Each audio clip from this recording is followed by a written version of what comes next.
সুপ্রিয় দর্শক শ্রোতা ভাই বোন, আমাদের দেশে একটা কথা বেশ জোরে সোরে প্রচলিত আছে, আর তা হলো আমরা অনেকেই বলি জন্ম, মৃত্যু এবং বিয়ে এ তিনটি আল্লাহ তাআলার হাতে। আবার অনেকে ছন্দের সঙ্গে তাল মিলিয়ে বলি যে জন্ম, মৃত্যু, বিয়ে তিন বিধাতা নিয়ে, অর্থাৎ আল্লাহ রাব্বুল আলামিন এই তিনটা নিয়ে আছেন এবং এই তিনটা আল্লাহ তাআলার হাতে।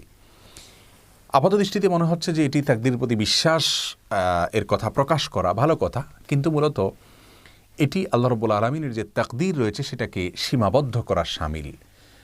শুধুমাত্র জন্ম, মৃত্যু, বিয়ে কেন, সব কিছুই আল্লাহ রাব্বুল আলামিনের হাতে, সব কিছুই আল্লাহ রাব্বুল আলামিনের তাকদীরের অধীনে। আমরা কি করব কি না করব আল্লাহ রাব্বুল আলামিন আগে থেকে জানেন, তিনি লিখে রেখেছেন। তার তাকদীর আমাদেরকে বাধ্য করছে ব্যাপারটি সেরকম নয়, বরং আমরা যা করতাম, আমাদের যে গন্তব্য, আমাদের যে কর্ম, সেটা আল্লাহ তাআলা আগে থেকে জানেন, তিনি লিখে রেখেছেন। তার তাকদীরের বাইরে কিছুই নেই। শুধুমাত্র জন্ম, মৃত্যু, বিয়ে কেন, আমাদের উপার্জন, আমাদের খাদ্য, আমাদের রিজিক, আমাদের সব বিষয়গুলোই আল্লাহ রাব্বুল আলামিনের হাতে। ওই অর্থে কোরআন কারীমে আল্লাহ রাব্বুল আলামিন বলেছেন ওয়াকুল্লু সগীরিন ওয়া কাবীরিন মুস্তাতার, প্রত্যেক ছোট বড় সব বিষয় লিপিবদ্ধ রয়েছে। সব বিষয় আল্লাহ রাব্বুল আলামিনের জ্ঞানের অধীনে রয়েছে, আল্লাহ তাকদীরের অধীনে রয়েছে। বিধায় আমরা তাকদীরের কারণেই বাধ্য হচ্ছি, সেভাবে নয়, বরং তাকদীরটা শুধুমাত্র আমাদের বিশ্বাসের জন্য। আর কর্মের জায়গায় আমাদেরকে ঠিকই পরিশ্রম করে যেতে হবে।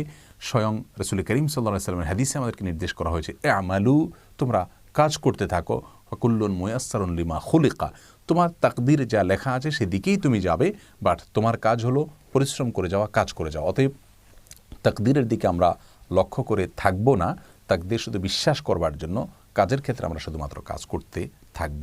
অতএব আমাদের এই ধারণাকে আমরা সংশোধন করে নিব, শুধুমাত্র জন্ম, মৃত্যু, বিয়ে নয়, সব কিছুই আল্লাহ রাব্বুল আলামিনের তাকদীরের অধীন এবং সব কিছুই আল্লাহ রাব্বুল আলামিন জানেন।